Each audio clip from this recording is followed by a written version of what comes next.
Alright, here's devlog number 2 of my 30-day challenge to make progress on PitFight, my upcoming indie game. Today we're going to take a stab at trying to clean up and fix our execution system, because in its current state, it's in shambles. This fix was a little complicated, so bear with me. And since I went back and forth a lot, I cut out a lot of the fluff, and I'll just cover the main components. First, we have our character executions separated into montages and sequences, along with a data table to manage each execution for each class. Here's some of the execution blueprint that I had to go over.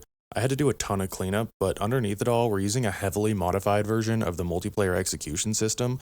It's an asset on the Unreal Marketplace, and it made a great starting point for the rest. A lot of my mistakes were really just in the data table and fine-tuning the numbers there until we had what we really wanted. I removed the damage from the execution, just so I could spam it back-to-back for testing too. And similar to my last bug, I had to apply the right slots to the execution animations for the victim because it wasn't playing right. But I think what's more important than telling you every single step I made to fix this bug, it's that telling you that bug fixing isn't a clear path. You just need a lot of patience in order to find out what's actually going on. Like what I showed there was just an error in me tweaking some numbers from a negative to the positive, and just because I know that, I was able to fix it easily.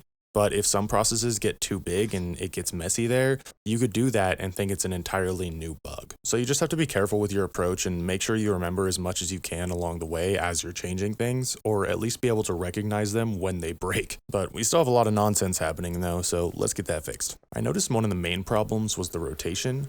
The character wouldn't face the executioner, and I'm sure there's some humor in that, but after playing around with this for a while and not having it fixed, I was starting to get a little frustrated. I thought maybe it was the mouse movements, how I have the character rotate to wherever the mouse location is, but no, that wasn't it. Maybe our disable input variable was getting overwritten somewhere as I was trying to disable it because of this, and that wasn't it either. I tried making a test variable just in case the disable input was getting overwritten, and that wasn't working either. Then I set a delay in the rotation, and I noticed something. My character was rotating to look at me, but then rotating back to its original position. Okay, so I thought we were halfway there at least. So then I started messing with the rotation logic for the execution system itself, and replaced a lot of the default logic with the same logic I used to rotate the character with the mouse, which is just rotating the player controller instead of the player model itself. After that, we finally had things staying put, at least for the rotation. A lot of things were still messed up. So I finally went back and I cleaned up the speeds of everything in the data table.